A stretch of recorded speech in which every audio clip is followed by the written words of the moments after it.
नमस्कार दोस्तों, मैं रंजना कालरा आपका अपने चैनल पर स्वागत करती हूँ। मैं फिर से हाजिर हूँ एक नई वीडियो के साथ। आशा करती हूँ आपको मेरी वीडियो पसंद आएगी। बोलो सियापति रामचंद्र महाराज की जय। जगत में चाहे अपयश हो और सुयश नष्ट हो जाए, चाहे नया पाप होने से मैं नरक में गिरूं अथवा स्वर्ग में चला जाऊं, और भी सब प्रकार के दुसह दुख आप मुझसे सहन करा लें, परंतु श्री रामचंद्र मेरी आंखों की ओट ना हो। राजा मन ही मन इस प्रकार विचार कर रहे हैं, बोलते नहीं। उनका मन पीपल के पत्ते की तरह डोल रहा है। श्री रघुनाथ जी ने पिता को प्रेम के वश जानकर और यह अनुमान करके कि माता फिर कुछ कहेंगी तो पिताजी को दुख होगा, देश काल और अवसर के अनुकूल विचार कर विनीत वचन कहे, हे तात, मैं कुछ कहता हूँ, यह ढिठाई करता हूँ। इस अनौचित्य को मेरी बाल्यावस्था समझकर क्षमा कीजिएगा। इस अत्यंत तुच्छ बात के लिए आपने इतना दुख पाया, मुझे किसी ने पहले कहकर यह बात नहीं जनाई। स्वामी, आपको इस दशा में देखकर मैंने माता से पूछा। उनसे सारा प्रसंग सुनकर मेरे सब अंग शीतल हो गए। मुझे बड़ी प्रसन्नता हुई। हे पिताजी, इस मंगल के समय स्नेहवश होकर सोच करना छोड़ दीजिए और हृदय में प्रसन्न होकर मुझे आज्ञा दीजिए। ये कहते हुए प्रभु श्री रामचंद्र जी सर्वांग पुलकित हो गए। इस पृथ्वी तल पर उसका जन्म धन्य है, जिसके चरित्र सुनकर पिता को परम आनंद हो, जिसको माता पिता प्राणों के समान प्रिय हैं। चारों पदार्थ उसके करतल लगत में रहते हैं। आपकी आज्ञा का पालन करके और जन्म का फल पाकर मैं जल्दी ही लौट आऊंगा, अतः कृपा आज्ञा दीजिए। माता से विदा मांग आता हूँ, फिर आपके पैर लगकर प्रणाम करके वन को चलूंगा। ऐसा कहकर तब श्री रामचंद्र जी वहां से चल दिए। राजा ने शोकवश कोई उत्तर नहीं दिया। वह बहुत सी तीखी बात नगर भर में इतनी जल्दी फैल गई, जैसे डंक मारते ही बिच्छू का जहर सारे शरीर में चढ़ गया हो। इस बात को सुनकर सभी स्त्री पुरुष ऐसे व्याकुल हो गए, जैसे दावानल वन में आग लगी देखकर बेल और वृक्ष मुरझा जाते हैं। जो जहां सुनता है वहीं सिर धुनने लगता है। बड़ा विषाद है, किसी को धीरज नहीं बंधता। सबके मुंह सूखे जाते हैं, आंखों में आंसू बहते हैं। शोक हृदय में नहीं समाता, जैसे करुणा रस की सेना अवध पर डंका बजाकर उतर आई हो।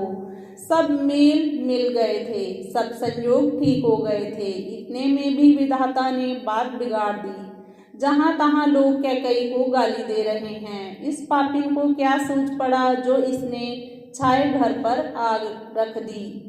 यह अपने हाथ से अपनी आंखों को निकाल कर देखना चाहती है और अमृत फेंक कर विष चखना चाहती है। यह कुटिल, कठोर, दुर्बुद्धि और अभागिनी कैकई रघुवंश रूपी बांस के वन के लिए अग्नि हो गई। पत्ते पर बैठकर इसने पेड़ को काट डाला। सुख में शोक का ठठ कर रख दिया। श्री रामचंद्र जी इसे सदा प्राणों के समान प्रिय थे, फिर भी ना जाने किस कारण इसने यह कुटिलता ठानी। कभी सत्य कहते हैं कि स्त्री का स्वभाव सब प्रकार से पकड़ में ना आने योग्य अथाह और रहस्य भरा होता है। अपनी परछाई भले ही पकड़ जाए, पर भाई स्त्रियों की गति नहीं जानी जाती। आग क्या नहीं जला सकती, समुद्र में क्या नहीं समा सकता, अबला कहाने वाली प्रबल स्त्री क्या नहीं कर सकती, और जगत में काल किसको नहीं खाता। विधाता ने क्या सुना दिया और क्या दिखाकर अब क्या दिखाना चाहता है। एक कहते हैं कि राजा ने अच्छा नहीं किया, दुर्बुद्धि कैकई को विचार कर वर नहीं दिया। जो हट करके कैकई की बात को पूरा करने में अड़े रहकर स्वयं सब दुखों के पात्र हो गए। स्त्री के विशेष वश होने के कारण मानो उनका ज्ञान और गुण जाता रहा। एक दूसरे जो धर्म की मर्यादा को जानते हैं और सियाने हैं, वे राजा को दोष नहीं देते। वे शिबी, दधीची और हरिश्चंद्र की कथा एक दूसरे से बखान कर कहते हैं। कोई एक इनमें भरत जी की सम्मति बताते हैं, कोई एक सुनकर उदासीन भाव से रह जाते हैं।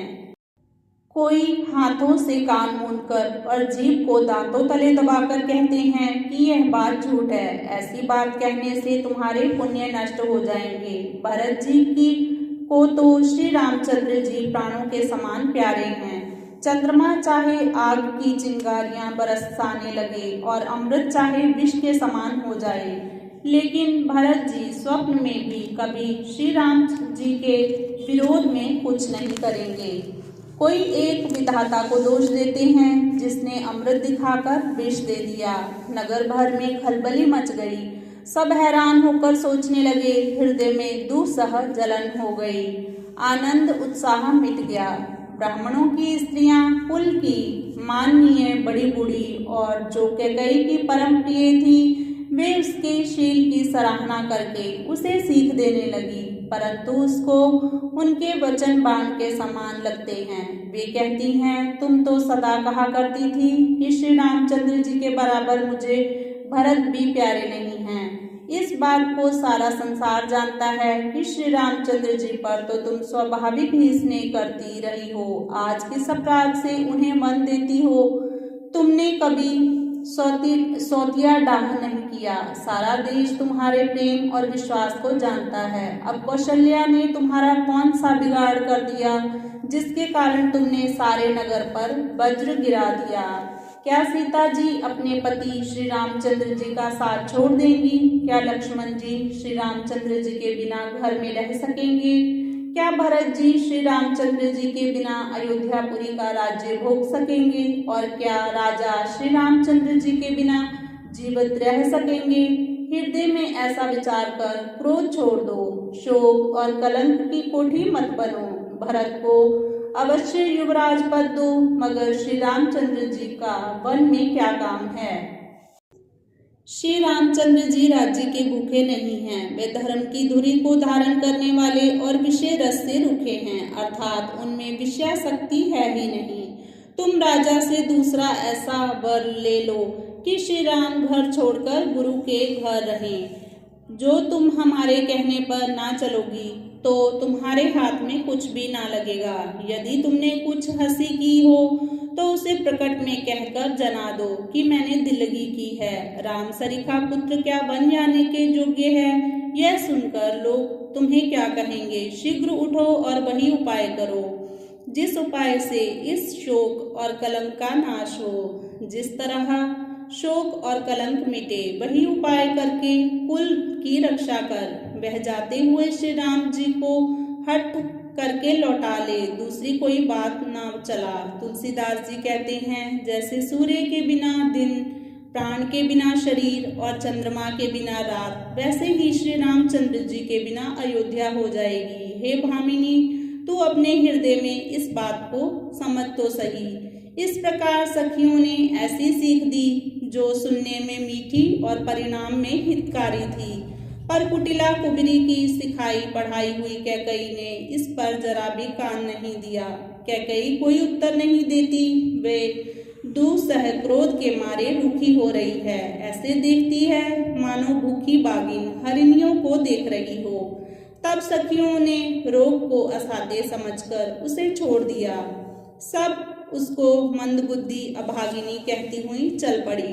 राज्य करते हुए इस कैकेयी को देव ने नष्ट कर दिया। इसने जैसा कुछ किया वैसा कोई भी ना करेगा। नगर के सब स्त्री पुरुष इस प्रकार विलाप कर रहे हैं और उस कुचाली कैकेयी को करोड़ों गालियां दे रहे हैं। लोग विषम ज्वर से जल रहे हैं। लंबी सांसें लेते हुए वे कहती हैं कि श्री रामचंद्र जी के बिना जीने की कोई आशा है। महान वियोग की आशंका से प्रजा ऐसी व्याकुल हो गई है कि मानो पानी सूखने के समय जलचर जीवों का समुदाय व्याकुल हो। सभी पुरुष और स्त्रियां अत्यंत विषाद के वश हो रहे हैं। स्वामी श्री रामचंद्र जी माता कौशल्या के पास गए। उनका मुख प्रसन्न है और चित्त में चौगुनी खुशी। यह विचार मिट गया है कि राजा कहीं ना रख ले। श्री रामचंद्र जी का मन नए पकड़े हुए हाथी के समान और राज तिलक उस हाथी के बांधने की कांटेदार लोहे की बेड़ी के समान है। वन जाना है, यह सुनकर अपने को बंधन से छूटा जानकर उनके हृदय में आनंद बढ़ गया है। रघुकुल तिलक श्री रामचंद्र जी ने दोनों हाथ जोड़कर आनंद के साथ माता के चरणों में सिर झुकाया। माता ने आशीर्वाद दिया, अपने हृदय से लगा लिया और उन पर गहने तथा कपड़े न्यौछावर किए। माता बार बार श्री रामचंद्र जी का मुंह चूम रही हैं। नेत्रों में प्रेम का जल भर आया है और सब अंग पुलकित हो गए हैं। श्री राम को अपनी गोद में बिठाकर फिर हृदय से लगा लिया। सुंदर स्तन प्रेम रस दूध बहाने लगे। उनका स्नेह और महान आनंद कुछ कहा नहीं जाता। मानो कंगाल ने कुबेर का पद पा लिया हो। बड़े आदर के साथ सुंदर मुख देखकर माता मधुर वचन बोली, हे तात, माता बलिहारी जाती है, कहो वह आनंद मंगलकारी लग्न कब है जो मेरे पुण्य शील और सुख की सुंदर सीमा है और जन्म लेने के लाभ की पूर्णतम अवधि है, तथा जिस लग्न को सभी स्त्री पुरुष अत्यंत व्याकुलता से इस प्रकार चाहते हैं जिस प्रकार प्यास से चातक और चातकी शरद ऋतु के स्वाति नक्षत्र की वर्षा को चाहते हैं। बोलो सियापति रामचंद्र महाराज की जय।